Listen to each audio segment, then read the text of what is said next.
حضرت آدم علیہ السلام کی نسل کس بیٹے سے چلی؟ اللہ تعالیٰ نے جب حضرت آدم علیہ السلام کو پیدا کیا تو وہ زمین پر بھیجے جانے والے پہلے انسان اور پہلے نبی تھے۔ حضرت حوا علیہ السلام کو ان کی زوجہ بنایا گیا تاکہ وہ دونوں زمین پر اللہ کے حکم کے مطابق زندگی گزاریں۔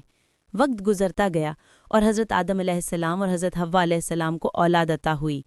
اللہ تعالیٰ نے حضرت آدم علیہ السلام کے ہاں جڑواں بچوں کی پیدائش کا سلسلہ رکھا، ایک بیٹا اور ایک بیٹی۔ اسی طرح کئی جوڑے پیدا ہوئے۔ ان میں سے 2 بیٹے زیادہ مشہور ہیں، حابیل اور قابیل۔ حابیل نہایت نیک، صابر اور فرما بردار بیٹے تھے۔ وہ زمین پر جانور پالتے اور محنت سے اپنا رزق کماتے۔ قابیل مزاج کے سخت اور ضدی تھے۔ وہ کھیتی باڑی کرتے تھے مگر دل میں حسد رکھتے تھے۔ ایک دن اللہ تعالیٰ کی طرف سے حکم آیا کہ ہر بیٹا اپنی محنت کی قربانی اللہ کے حضور پیش کرے۔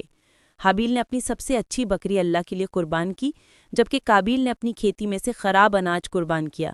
اللہ تعالیٰ نے حابیل کی قربانی قبول فرما لی اور قابیل کی قربانی قبول نہ کی۔ یہ قابیل کے دل کو بہت برا لگا۔ اس نے اپنے بھائی حابیل سے حسد کیا اور اس کو نقصان پہنچانے کا سوچا۔ قرآن میں اللہ تعالیٰ فرماتا ہے کہ قابیل کے دل میں بھائی کو مارنے کا خیال آیا۔ حابیل نے کہا، اگر تم مجھے قتل کرنے کے لیے ہاتھ بڑھاؤ گے تو میں تمہیں قتل نہیں کروں گا۔ میں اللہ سے ڈرتا ہوں جو سارے جہانوں کا رب ہے۔ مگر قابیل نے اپنے غصے پر قابو نہ پایا اور حابیل کو قتل کر دیا۔ یہ انسانیت کی تاریخ کا پہلا قتل تھا۔ قابیل کو سمجھ نہ آئی کہ اپنے بھائی کے جسم کو کیا کرے۔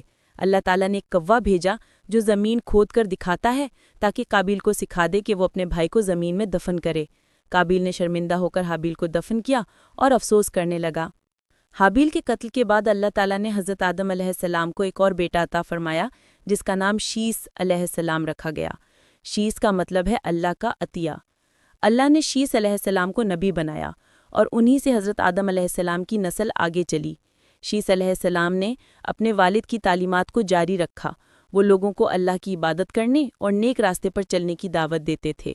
حضرت آدم علیہ السلام کی زندگی کے آخر میں انہوں نے اپنی اولاد کو جمع کیا اور نصیحت کی کہ ہمیشہ اللہ کا شکر ادا کرو، نیک عمل کرو اور شیطان کے دھوکے میں نہ آؤ۔